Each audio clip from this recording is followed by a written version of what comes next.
گھر کا ماحول کیسا تھا آپ کا؟ والد صاحب کا کیا اپنے بچوں کو لے کر جذبات تھے؟ والدہ محترمہ کے بچوں کے ساتھ کیسے ریلیشنز رہے؟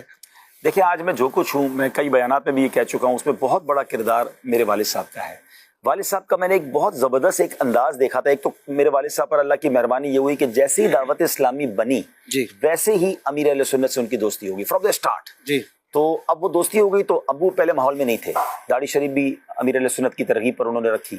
تو اس کے بعد ہمارے گھر پہ امیر اہل سنت کا آنا شروع ہو گیا، کیونکہ گھر قریب شہید بستی کے قریب تھا، جی تو وہ قافلے کے بعد آتے تھے، تو گھر پہ لنگر کا سلسلہ اور امیر اہل سنت کے ساتھ رفقا کا سلسلہ، پھر نعت خوانی کا سلسلہ۔ میں چھوٹا تھا تو میں نعت پڑھتا تھا تو امیر اہل سنت ساتھ رکھتے تھے، میں نعت شریف پڑھتا رہتا تھا، تو وہ ایک سٹارٹ سے ایک ماحول ملا۔ لیکن میرے ابو نے ایک کام یہ کیا جو میں بیانات میں بھی عرض کیا کہ میرے ابو مجھے اپنے ساتھ رکھتے تھے اجتماع میں، قافلوں میں، یہاں تک کہ دعوت اسلامی کا جو پہلا اعتکاف ہوا گلزار حبیب میں تو اس میں میں نے بھی اعتکاف کیا۔ حالانکہ پہلے اعتکاف میں بالکل تھا الحمدللہ، میں نے دعوت اسلامی کے پہلے اعتکاف سے کنٹینیو کئی اعتکاف کیا، اچھا، لیکن وہ ابو نے کیا تھا اعتکاف ایکچولی، اس وجہ سے میں ابو کے ساتھ تھا۔ حالانکہ اب تو خیر بچوں کو الاؤ نہیں ہے، اس زمانے میں تو ہم نے بڑے پریویلیج لے لیے، تھوڑے ہی بچے تھے ہم۔ لیکن آپ تو وہ والے بچے تھے نا، ایک سمجھدار بچے تھے۔ نہیں اس وقت میری عمر چھوٹی ہی تھی، 74 سے 82 83 لیں، 8-10 سال، ہاں 8-10 سال ہی ہوئے نا، سوری 64 سے میں کر رہا تھا، 8-10 سال کی عمر تھی، میں بالغ بھی نہیں ہوا تھا، لیکن میں نے اعتکاف کیا، لیکن وہ اس لیے اجازت ملتی تھی کہ ابو ساتھ ہوتے تھے۔ لیکن انہوں نے کیا کیا کہ اجتماع میں لے جانا، مجھے اچھی طرح یاد ہے کہ میں سو جاتا تھا، اجتماع میں سو جاتا تھا، نعت خوانی میں سو جاتا تھا، لیکن وہ چھوڑتے نہیں تھے۔ اور مجھے یہ بھی یاد ہے، بات پتہ نہیں آن ایئر کرنی چاہیے کہ نہیں، لیکن میرے والد صاحب کے جو دوست تھے نا وہ میرے ابو کا مذاق اڑاتے تھے، اچھا، کہتے تم واپسی کا ٹکٹ ساتھ لے کے آتے ہو، ہر جگہ اپنے بچے کو کیوں لاتے ہو؟ اچھا، لیکن مجھے اب یہ باتیں اس وقت تو سمجھ نہیں آئی، اب مجھے احساس ہو رہا ہے کہ انہوں نے مجھے اپنے ساتھ جو چپکا کے رکھا نا،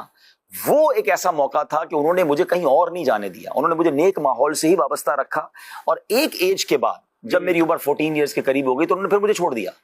کمال یہ کہ ہم 14-15 کے ساتھ بچے کو 14-15 سال کے بعد بچے کو ڈھونڈنے نکلتے کہ کدھر گیا۔ جی جی، انہوں نے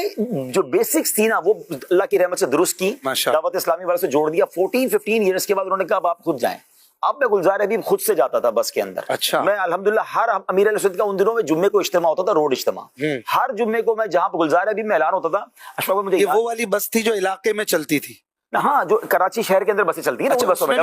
بہت کیا۔ یعنی میں آپ کو مزے کی بات بتاؤں، مجھے میرا انداز کیا ہوتا تھا اس لیے مجھے یاد ہے، گلزار حبیب میں اعلان ہوتا تھا جمعرات کو کہ کل نیو کراچی مثال کے طور پہ فلاں روڈ پر امیر اہل سنت کا اجتماع ہوگا، اور اس اجتماع کے لیے یہ والی بس جائے گی، بس کا نام بھی لیتے تھے W11 X10، پتہ نہیں بہت ساری بسوں کے نام اب بھی یاد ہے، اب تو بھول گیا۔ پیسنجر بسز ہوتی، پیسنجر بس جس میں 2-4 روپے اس کو کرایہ ہوتا تھا لے کے۔ تو اچھا میرے گھر سے ڈائریکٹ کوئی بس نہیں جاتی تھی، ہم کلفٹن میں رہتے تھے، پھر ہم کلفٹن شفٹ ہو گئے، تو کلفٹن سے صدر کی میں پہلے پوچھا تھا صدر سے کون سی بس جائے گی یہ بتاؤ، تو مجھے یہ پتا تھا میرے گھر سے تقریباً بسیں صدر جاتی ہیں، صدر ایک مین ہب ہوتا تھا، تو میں صدر پہلے ایک بس میں جاتا تھا، پھر اس کی بس دیکھتا تھا، اس بس میں بیٹھ کے پھر وہاں جاتا، اور پھر کنڈکٹر کو کہتا تھا، عمر چھوٹی تھی کہ بھائی یہ والا اسٹاپ آئے تو مجھے اتار دینا، اور کئی بار ایسا ہوا کہ میں اسٹاپ سے آگے اترتا تھا، اسٹاپ سے پہلے اتر جاتا تھا، مسٹیک ہو جاتی تھی، لیکن اتنا شوق تھا کہ میں جو ہے امیر اہل سنت کا کوئی اجتماع مس نہیں کرتا تھا، اور ابو کی طرف سے فل اجازت تھی کہ بیٹا آپ جائیں، اور آپ پیسے بھی وہ دیتے تھے۔ وہ سارے احسانات آج یاد آتے ہیں کہ انہوں نے کسی موقع پر دین کے کام میں نہیں روکا۔ پھر امیر اہل سنت کا